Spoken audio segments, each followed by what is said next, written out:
नमस्कार दर्शक बंधु मु मामा आपण मानक आम चैनल क्वीन मामा 24 श्री स्वागत जनाऊँगी। तो चलतु आम आज जाना लकी घरे बा दुकान रे लेंबु लंका कहीं टंगई था और यार वैज्ञानिक कारण कौन अटे। तो बंधुगण भिडियोटी को प्रथम शेष पर्यंत देखो। जदि आपको मो भिडियोटी भल लगे तो भिडियोटी को लाइक और चैनल को सब्सक्राइब करेंगे।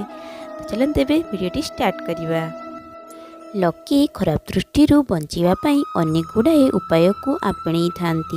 देखा मिलता है जे लोक मैंने घर आगरे लेंबु लंका टंगई था। एपरी घर किंबा दुकान को खराब नजर बचाइवाई कर माना जाए कि लेंबुर कटा आउ लंकार राग स्वाद खराब दृष्टि लोकों एकाग्रता को भंग कर दे थाए, जहाद्वारा से अधिक समय घर आउ दुकान आग को देखिपारे नाही।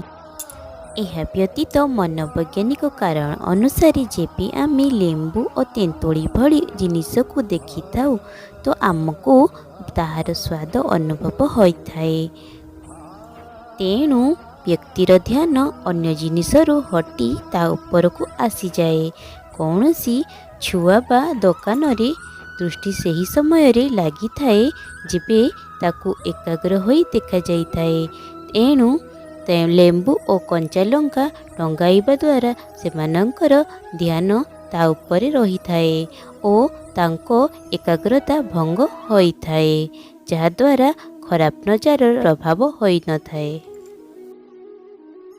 এই ভিডিওটি এতিকিরে শেষ করুছি। ভিডিওটি যদি ভাল লাগি নিহাতি কমেন্ট মাধ্যমে জଣାইবে।